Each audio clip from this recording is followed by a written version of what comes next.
A little itchy tonight. Welcome to Leftover Donuts. This is a channel dedicated to Phish with a PH. It's for Phish nerds, Phish novices, everyone in between. My name is Mr. Palmer, and I'm concerned with the $1,000 question.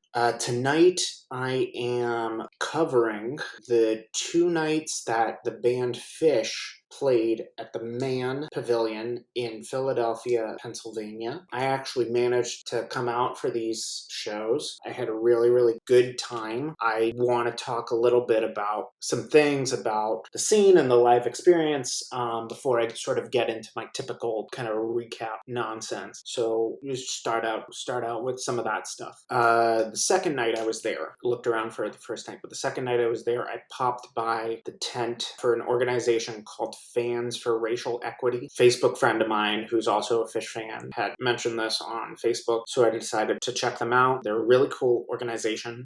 So I copied and pasted some blurbs from their website, so I just want to read some of that just so you know the kind of work that they're doing. PHRE, Phans for Racial Equity, seeks to build an anti-racist live music scene and promote liberation through racial equity in the world at large by activating the collective power of our community. We are committed to dismantling white supremacy within the live music scene through education, intersectionality, and accountability. And so the Phans for Racial Equity are also partnered with this other organization called the Last Prisoner Project. It's this really cool group that's dedicated to criminal justice reform revolving around cannabis, and the goal is to release every last cannabis prisoner. So it's a really cool organization. I'll probably drop a link at the bottom of somewhere, I guess that's the middle.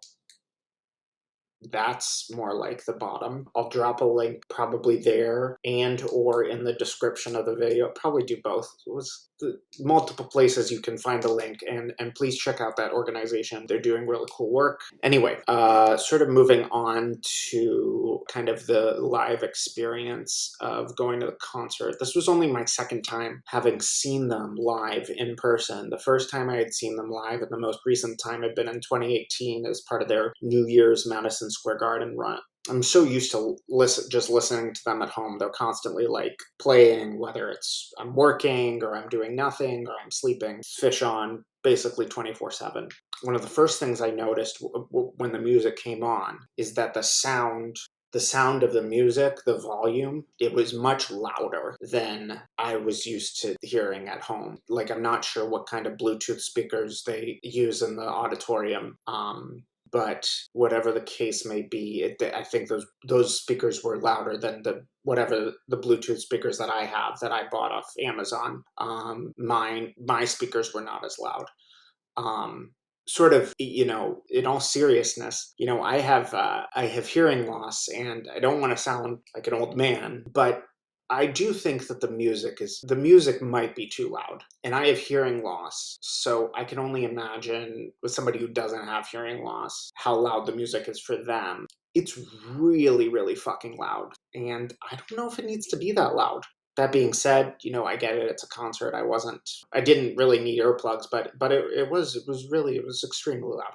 Anyway, the bathroom situation they had there was complete chaos. There was like a row of porta potties in front of the bathroom pavilions with a line in each of the porta potties. Like, it was completely disorganized. And then the bathrooms themselves, which, with urinals and stalls, and, obviously like multiple people can use at once, not a single. I don't think they would have been okay with like multiple people using a single toilet together, but multiple people in the bathroom.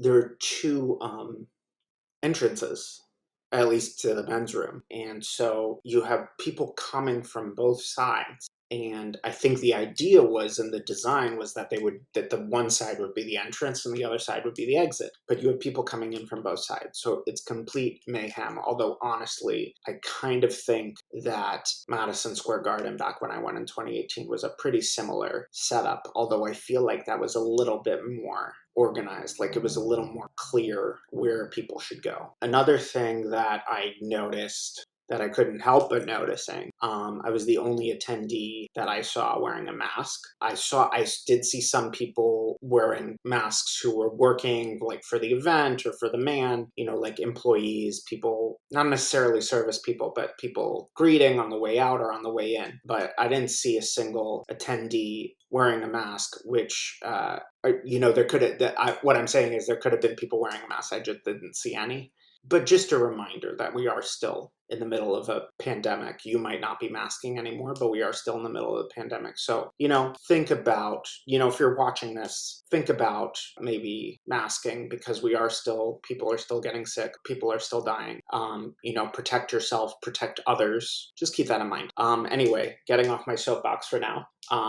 As soon as the band started playing, like for the first time we opened with Strawberry Letter 23, a smile just like came on my face right away. I was like, it was just like, I was a little bit bugged initially because it was so crowded. I felt a little bit out of place because I was wearing a mask, nobody else was. And I kind of felt like socially awkward. I was there alone, and I was a little apprehensive about the experience. But once they started playing, I was fucking thrilled to be there. Anyway, getting into the show, the more important business we have here. We opened set 1 of night 1 with a Strawberry Letter 23. People went fucking nuts. I mean, people were going nuts the whole time. It was so much a different experience from being on the listening end. Followed that up with a Bathtub Gin. Thought this was kind of a nice, beefy, chaotic jam. It almost reminded me a little bit of the Riverport Gin from 1998. Followed that up with a Back on the Train. That was kind of a rousing party jam. And then a Squirming Coil. I guess some people were saying this was like an indication that the show was going to be a little weird. It didn't strike me as that weird, maybe because I was just so involved in it and I was watching it and so enraptured with it. I haven't always completely paid attention to Squirming Coil because it's up until the moment that Page kind of starts his solo, it's usually pretty much the same. But I was sort of wondering what the politics and the dynamics are of Page's solo, and because I felt like they were stepping on his solo a little bit, but then I was like, maybe this is just the way it always goes. So, sound off in the comments. What do you think? Like, a Squirming Coil, what is that song even about? Tell me what you think. Axilla 2, then a Yamar, a Blaze On, which I think is a little bit of a continuation of the Syracuse Energy Back to Basics formula. Trey playing less from the head and more from gut or even crotch. It's kind of a crude way of putting it, but it isn't cerebral. It isn't like thinky jamming. It isn't like noodly jamming. It's more honest, guttural, crotchy. And I put here, we don't pay him to think. I guess I was feeling like really salty about some of those more cerebral kind of noodly jams. And we followed that up with The Walls of the Cave. This was a huge point of contention from the limited amount of content I saw on the internet. People really thought that they really fucked this up. I guess they kind of did, and I kind of noticed that, but I was so enraptured with it, I wasn't really that bothered by it. But, it was kind of chaotic, kind of a hot mess, but in my opinion, enveloping and sort of erupting as this song is supposed to be. And then I guess they closed out the set with 46 Days. I guess what people are saying on the internet is this was an attempt to sort of resurrect the set from the complete shit show that Walls of the Cave was. Again, I don't think it was a complete shit show, but I guess other people did. And then I guess maybe people are saying maybe Trey did and or the rest of the band. And so 46 Days was an attempt to kind of bring things back on track or make sure they ended with the thing that they felt good about. And I thought this was a nice energy funk button on the end of Walls of the Cave. We opened up set 2 with the Down with Disease. This is like going back basically to forever. This is like gotta be the most common spot for Down with Disease. There's a nice jam, nothing too out there. We got some funky stuff, and then he kind of forcibly wraps it up again. But that, I think it works better when the thing has remained relatively type 1. I guess relatively in the same key, and as opposed to something that goes really out there and then he like brings it fucking crashing back. And then we got The Well, which is definitely one of the top stories from Philly. I had extremely mixed feelings about this, even when I was there. But I think it's kind of a testament to their sort of craziness and their stubborn singularity. It reflected a Desire, I think, being the second performance, and the first performance being just like, 7-8 minutes. This is what the song is. And then this one, as its follow-up, I think is them being like, here's the kind of thing that we can do with this song. There's some like individual decisions as they're happening, and I'm watching the show, and I have a lot of issues with it, because I think a lot of it doesn't seem to be very organic. They're kind of forcing it into the next section of the song, or modulating the jam abruptly. In this case, it was like abrupt modulations into and out of the major key. He brings the vocal hook back in at one point. I think these decisions are kind of suspect and sort of less than organic. But that being said, the cumulative effect is one of like, Jesus fucking Christ. And I do think that even when the jam isn't even at its most organic, and I think I prefer for it to be organic as opposed to them trying too hard to make it interesting. But even when they are trying too hard, I think one of the hallmarks of 4.0 is showing that Phish are still kind of volatile and unpredictable. So in many ways, while this version of The Well isn't my favorite of the tour, or even at the Mann, or necessarily even of this particular night, I do think that it's a big moment. It shows that Phish are incredibly restless, and that to me is a really cool, kind of almost inspiring thing. Anyway, moving on from The Well, we go into No Man's Land. This one, straight ripcords right into Beneath the Sea of Stars, Part 1. It's had a nice low-key jam. Friend of the Jews, F Zappa 20, compared this to What's the Use. I personally think it's got a little bit more in common with Split Open and Melt, like the jamming style, not tonally necessarily, but kind of in its sort of free-form, kind of out-of-time approach. We followed up Beneath the Sea of Stars Part 1 with Piper. This I thought was fucking great. Like, this went sort of rock funky propulsive, then Mike kind of evolves it by providing kind of a cathartic ascending bass line, and then Phish breaks down the tempo into sort of a straight space funk jam, a strong example of a short but deep jam whose movements don't feel forced. And I'm pretty sure this was the best moment of the night for me. Then, as a kind of a rough transition into Cross-Eyed and Painless, the Talking Heads classic, also seems to work. Again, they can kind of make anything work. This was a sort of an appropriately spirited rendition. Of course, it modulates to major and almost kind of sounds like Can't Turn You Loose. And then this perfect segue out of Cross-Eyed and Painless into Chalk Dust Torture. And yeah, I don't have anything to say about that except great finale.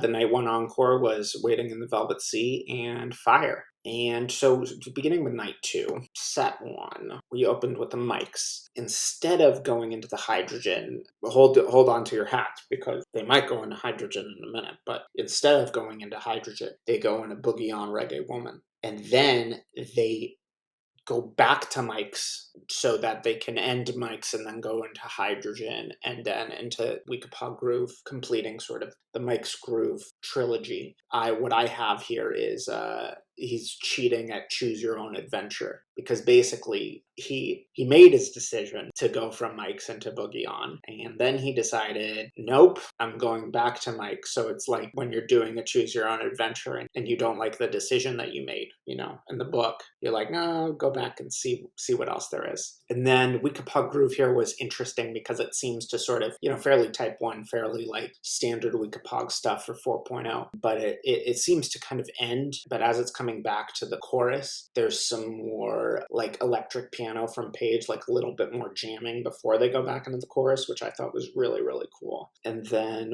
speaking of Page, we get an Army of One, then a Mound, which I don't know how much of it was conversations I was hearing at the venue, or if it was conversations I was looking at online, like on Reddit, but Mound was apparently like a very hot pick for Philly. People were craving a Mound. Sounds weird. Anyway, Moving on from Mound to MoMA Dance. This for me was kind of, more so in person, I noticed that it was kind of a hot mess on the composed section. It sounded better on tape though. The jam was really, for MoMA especially, was really unusual here. And I think it was maybe because I thought they sort of fucked it up. I think that sometimes when they do that, it makes the jam more interesting. If I'm interpreting that correctly. This one went kind of atonal on a little free jazz, which is very, very odd and unusual and kind of exciting for MoMA Dance. So, in spite of it not being completely together, was a fairly interesting jam. Caspian there's a weird transition out of MoMA here, but that seems to be the name of the game these days. Backwards down the number line, same key as Caspian, has the same opening as Caspian. An interesting, unusual jam right on the end of it. It goes kind of bluesy, which is unusual for backwards down the number line these days. Moving into what I think is the penultimate spot for set 1, About to Run. It's kind of in line with this tour's unbridled kind of Trey-centric rock and roll approach. This song is just great. And then closing out set 1 with a Fluffhead. And as they're starting to play this, feeling a little worried because of their lack of togetherness on prior songs like MoMA and Mound, like a little bit rough around the edges. If they can't pull those ones off without a hitch, like what's to say for Fluffhead? But they ended up doing pretty well. Maybe a few flubs here and there, but they recovered pretty easily. I have written here, Paige took that piano for a walk. Overall, strong, rousing version, and in person, it was fucking incredible. Opening night 2 of set 2 with a Set Your Soul Free. As I mentioned, I think in the previous video, I was in the bathroom at the start of this one. Not really relevant, but I just thought I should mention it. Of course, it needs to modulate to the major and go all kind of bliss jammy, and then forcing back to the vocal hook. Again, some of their exhibits to me some of the worst tendencies they have had during this tour. Carini, this was again another top story from the 2 nights at the Mann, and I guess in my opinion kind of superior to in some ways to the Well from the previous night. It starts off a little one note, then goes kind of blissy with a nice Mike Gordon led edge, which gives it direction and emotionality, which Trey complements accordingly. This section almost sounds like Went Gin. Then it goes kind of funky. The Fisherman picks up the tempo. It almost sounds like they're going to go into Cool It Down. Trey shreds and loops. Fisherman picks up the tempo even more. This thing is like really, really fiery. And I actually have put it here. This is the jam of the run. It slows back down to the Carini tempo and goes into kind of a wall of sound. And then I think if I recall correctly, it kind of peters off. It doesn't really end incredibly definitively, which is odd for such a powerful, cathartic, huge jam. We go into a Joy, talk about Come Down. A Joy is a really good song. I don't know what I'm talking about. Like, I don't mean that as a knock on its quality. I just mean talk about a different vibe. But it wasn't really a jarring transition. Golden Age. I love gold! I put here crunchy rock funk crotch groove.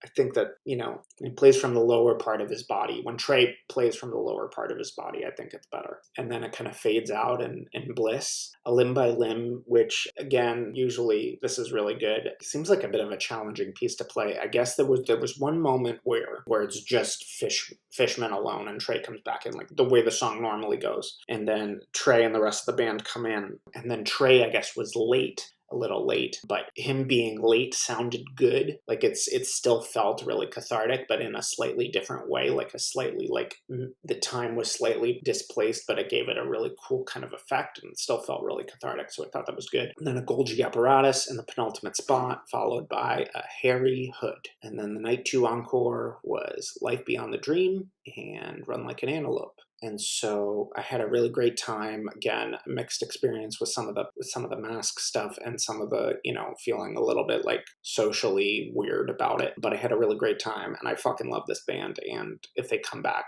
I want to see more of their shows. And if I had a ton of money, I would basically do nothing but be going to see their shows. Well, I might want to pay off some credit card debt, I guess. That might be good too. Maybe that's better as a first priority than going to see Phish shows. Anyway, I'll be back with what is surely to be a massive, overly long video covering the 7 nights of Madison Square Garden fucking insane run that they had. And when one donut meets another donut, who's to say there isn't a third donut to come out of that union?